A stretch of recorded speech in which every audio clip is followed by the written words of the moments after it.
Hi, my name is Star Perez, and the title of my poem is One Nationality. There is only one true nationality, and that is mankind.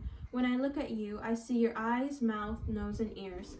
I see the color of your skin. It is different than mine, but that does not mean anything. I like you. When I look at you, I see you look different, but inside you are the same as me, compassionate and kind. I meet your family, and yours is different than mine.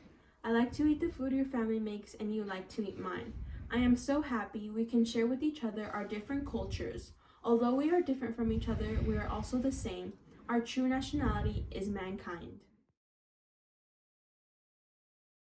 Andres was his name. Oh, little Andres, how you would annoy me when I would not want to play your games. How you would tell mom and dad when I would hit you, and how I would bribe you with $1 not to tell my name. Andres was his name. How little you were, and I did not want to play your games. You decided you would rather hang out with me, but you were not like me at all. You were not made for better. You were made for better things and a greater purpose. Andres was his name. Never drank or smoked. Just wanted nothing more than to help his family and show that a man of color could do his thing. Andres was his name. In the neighborhood, they would call him Chicle, like gum, but not in a gang kind of way. He was a good man, and that wasn't his way. More like someone that you can rely on, because like gums, once it sticks, it will stick all the way. Andres was his name. A son, a brother, and a people's person who everybody loved. He worked hard, stayed humble, and never let anything corrupt his mind, since he knew that a strong mind will get him through a rainy day. Andres was his name. Oh, how much I love you, little brother. You will always stay loyal to the grain. You are the best friend that could never be replaced. Loyalty, honor, integrity, and love have always been your ways. Andres was his name. When I was lonely, I could always rely that he will always be there. Little Andres with the big head and the big ears grew up to be the man he always knew he would. Andres was his name, but yet not so little anymore, being 18 years of age. But to me, he will always be that annoying little boy that I love to hate and hated to love. Andres was his name. When they asked me his name, they asked, why do you ask his name? They said no reason, because I just met him and he's a good kid and one day he will make it all the way. Andres was his name. On June 17th, we spoke about our lives and how things will change, but things must first get worse before they get better. So I told him, I love you, little brother, for the last time that day. Andres is the name. I screamed and cried on June 18th when I heard of my little brother's death. I stopped and cried till I could not. My heart felt like a bullet pierced my heart, just like the bullet pierced his heart. Andres was his name. Andres, yet another innocent young man that was a victim to the system. Hands held high, no movement equals 4 to the back and 1 to the heart. Oh, Andres, how could they do? Andres, how could this be? You are about to leave to the U.S. Marines. Shock hit me like a rod and made me think, why do bad things happen to good people? Why? Andres, what happened? They took and destroyed all the videotapes before they could even put up the yellow tapes. Even those corrupt cops believe in no face and no case. No, Andres was his name. Remember that name because his life didn't go out in vain. There will be justice, and I will always carry your name to the end of my days. Hello, my name is Brandon, and I'm going to be performing my poem called Breath. Alright, let's get it. The end of an era has commenced, yet scattered across the states lay fragments of a dark, rather white past, decorated by red hats and Confederate flags, gripped by the hands that typed hashtag Make America Great Again on Instagram. Granted, it's crazy how one term led to 2 historical moments. The first to be impeached twice after invading our government by pushing his followers to do as he pleased by grabbing him by the... This wasn't a presidency, this was present-day white supremacy, and it all began in 2016 when America decided to vote for me.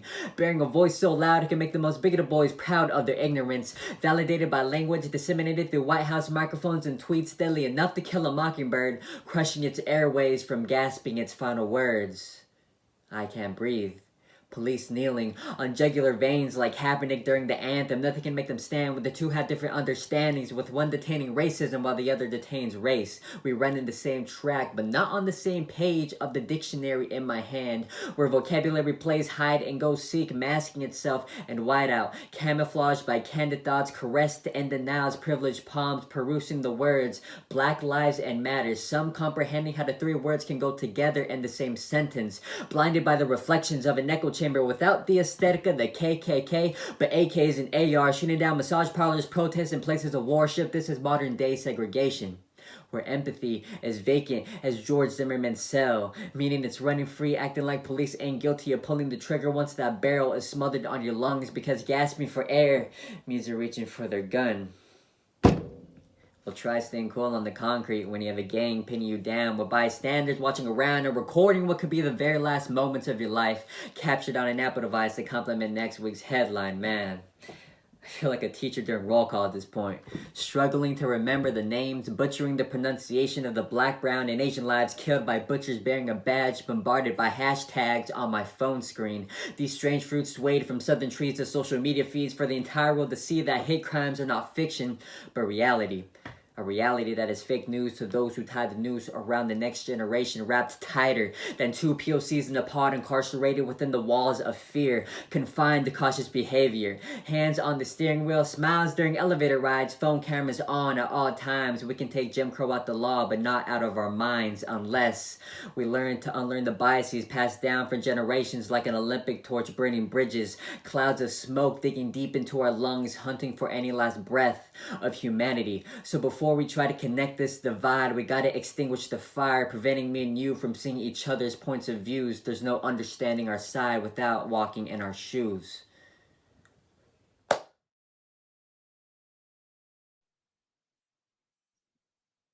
They say, this guy, this guy right here has to have been raised so well. No. When really I was raised from hell, I overcame not the saying they used to say, hello, little boy, why don't you give me a smile? No, I ain't got nothing to smile about. I had to break all my mirrors once to make mental weapons, just so I can say, I don't owe you a goddamn thing. I have to keep records of all the mess ups in my life. I have to replay them. I have to replay them in my mind, because I got scars on my back from all the knives.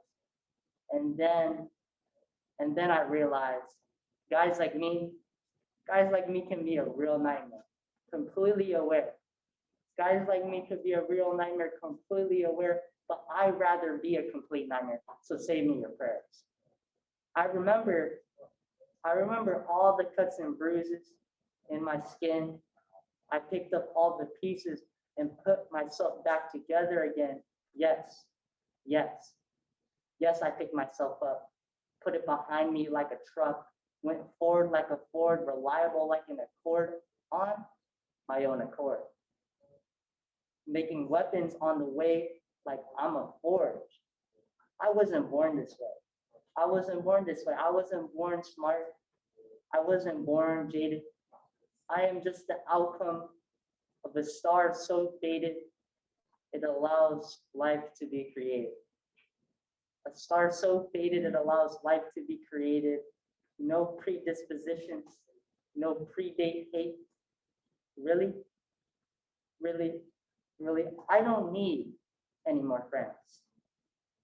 You die by yourself in the end. A star either ends in light or implodes into darkness. So please forgive me for speaking so heartless, because I would breathe it in, and every time, and know that I'd rather be an explosion of light.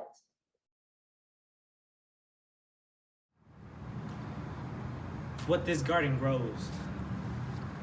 This garden is deadly. The fields are overgrown with weeds, with spikes that prick anybody who dares to enter this section, this area, this garden. This garden that have so much white men who snort bigotry, curse and slur, raid after raid, chanting, screaming, white is supreme. It is hard to hear on the ears. It is like someone scratching on a glass panel with their sharpened nails, hoping to get someone's ear to bleed. Like the roses here are not red. They are stained with the blood of grandpas and grandmas, mothers walking with daughters, fathers who struggle to make ends meet, sons who go and get help and never return. Assaulted by the senseless attitude of those empowered, trying to do what they believe is right. Because if it ain't white, it's not right. The struggle. I've been taught that since day one of my English class. Invisible man screaming, trying to find a place in society. Is this me? Was I warned? Am I invisible?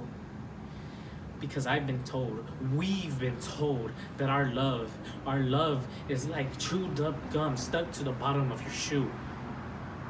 They say that, but for us, our love is the tone of our skin that illuminates from us. It is the tongue we have that allows us to communicate with each other. It is what makes us believe and that somewhere, somehow, things will get better. But to them, it is easier to guide anyone through the dark because they do not question anything. Because we are told you are a clown for believing in conspiracies. We are told it is the right way to do what we are told by anybody else higher in power and structure than us. And the social economic structure that has us on the bottom. Why? All because you want your name engraved in a stone, a page with a sentence and a picture in a history book that many teens will overlook, thinking, why did they leave this for us? We question it every generation. Why? And they will look back and tell us it is your fault. But they will not look back and not realize we tried. In this garden, we could not let it live to its potential. And this fight, this struggle will continue with them. So please, take care of your garden, your flowers, your daisies. This is what the garden grows.